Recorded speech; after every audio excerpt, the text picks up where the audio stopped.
beating each other up. The last group.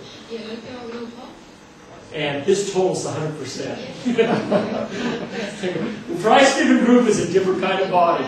The price-driven group will drive all over town to get the cheapest price. They will drive 20 minutes across town because it's cheaper over there. And I've actually asked these people, so how far did you come to get the cheapest? I drove 45 minutes to shop here. I said, do you know how much gas you used to get from there to here? You know, actually making your gas even that much more expensive than the most expensive gas in town. And they looked at me like, huh. Well, it's the principle of the thing. We actually have websites in town that you can look up, and it'll show you where the cheapest price is in town. And people actually look up those websites and will drive across town to save 1 penny on a gallon of gasoline. But that's a big percentage of the population. And so the bottom line is they found these are the 5 major groups. That's incredible. In my own research in the United States, we always treated small business as small business. Guess what? I took 23 million small businesses, did a statistical analysis, and said, wait a minute, there are actually 6 different types of small businesses. You can't treat them all the same. For every customer circle, there are segments. Let me give you a couple more. Harley Davidson. Harley Davidson. They found a number of segments. In fact, I have 5 or 6 segments. Now I'm just giving you 2. Try this one. These are the tour gliders, they call them. That's the segment. It's about 14% of their buyers. And they enjoy very long trips. For them, it's recreation, relaxation. 25% have a newer bike. The bike purchase is a little higher, but they also like to buy the accessories. Now it's bizarre. When you go to buy a Harley, you know the sound of a Harley? Potato, potato, potato, potato. Yeah, that's the sound of a Harley. You know you have to buy that sound now? You go buy a Harley, it doesn't come with the bike. You pay $300 so that you get the sound. Potato. But who would buy a Harley if you get potato, potato, potato? You gotta have the sound, man. And all the chrome and crap. And these guys are cross country guys. And you know them because these guys are accountants. And they're CEOs, and they're general managers, and for 1 weekend, they are hellions. They are hell on wheels. They're the hell angels for 1 weekend. And they put on bandanas and put on fake tattoos, and they wear their leathers, and put their old lady on the back of the bike, and off we go. For 1 weekend, try this one. These are even worse. These are the dream riders. These guys are the fantasy players. 40% of their market, very short trips. The motorcycle is usually parked in the garage. Anytime in America, you can look at a newspaper and somebody's selling a motorcycle that is 5 years old with 200 miles on it. That's these guys. Okay? They're the outlaw wannabes. When you go to the big gathering of motorcycle riders, they'll be there with their brand new bike and looking like they're tough. But most of the time it's just parked in the garage.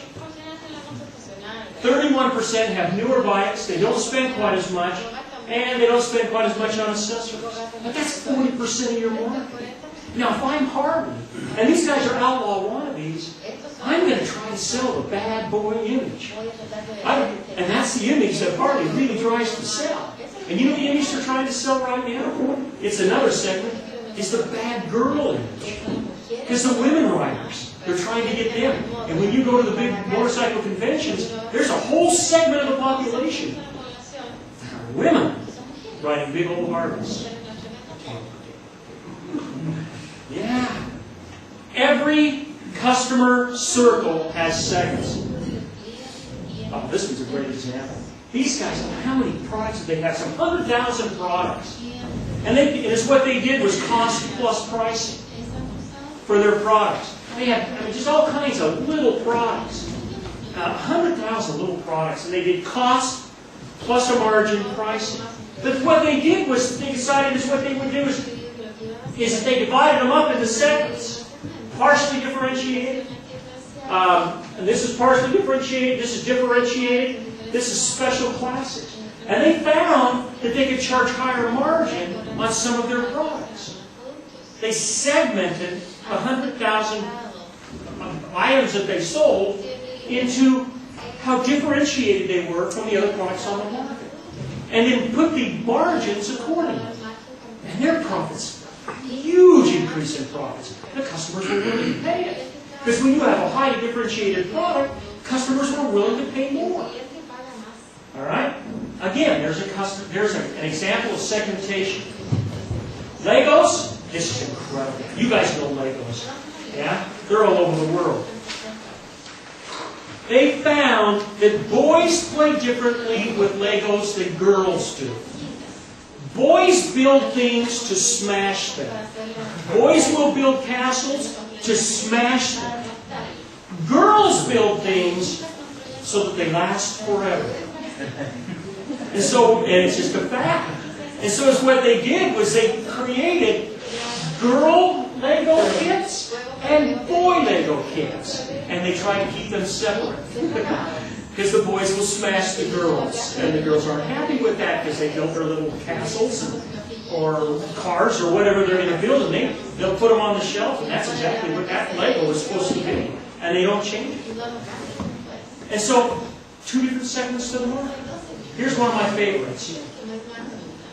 Because those of you who remember what cloth diapers with the pins, you remember those? No, see, yeah, cloth diapers with pins. What was the biggest challenge you had?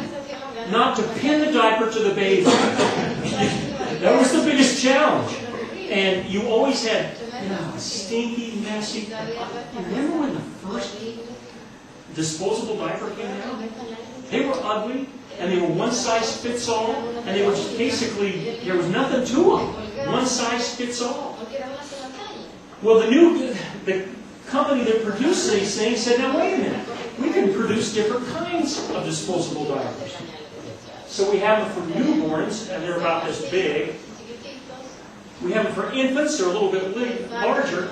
Cruisers, the job gets a little bit bigger. Toddlers, now you're going to have to put a character on them, because now as a toddler, they're beginning to get potty trained. Because, I'll tell you, I've got a little granddaughter, and I'll tell you what, the minute she had Elmo on her diaper, she was trained, because she was not going to mess on Elmo. That was all there was to it. It was just, you're not going to do it. So the bottom line, and we've got boy diapers and girl diapers, because there's a difference.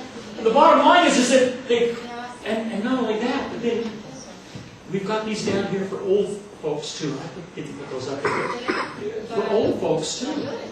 And they found differences there. And the bottom line is that when they started to think about the different segments within the market, they began to come up with revolutionary ideas for that segment. They came up with revolutionary ideas for this segment. So for a lot of companies, it's just sitting back and saying, who are our customers? What are the segments in our market? And then coming up with a revolutionary idea for that particular segment. Here's drills. They had a low-end drill, they had a high-end drill, they found that they needed a medium-sized drill. And by the way, when you come to customer needs for a drill, you know what they really need? A hole. That's what the customer needs, is a hole. They don't need a drill, they need a hole. A professional builder needs a lot of holes. A weekend builder needs a couple holes. But somebody who uses it occasionally needs, so they build it by the customer segment. You got to come up with customer segments. Oh, this is cool. Noxzema cream. They found that older women and younger women view the cream differently, and they have to advertise differently. It makes good sense to use it, and this one removes makeup easily. And so they advertise the same product differently by the different segments. So now, you guys are ready to go to work. And here's what I'm going to have you do. Now, if you go to the very last handout in your packet, go to the very last handout in your packet, and you will find this sheet. You have to go inside your packet, go to the very last one, and you're going to find this packet. And these are going to be the sheets you're going to work on in your groups. Go to the very end, and you'll find it. Okay? Now, here's what we're going to have you do. Part 1. I want you guys to think about the top 10 reasons your customers buy from you. What are the attributes, the features, the characteristics of your product or service? Why do they buy? Why do they buy?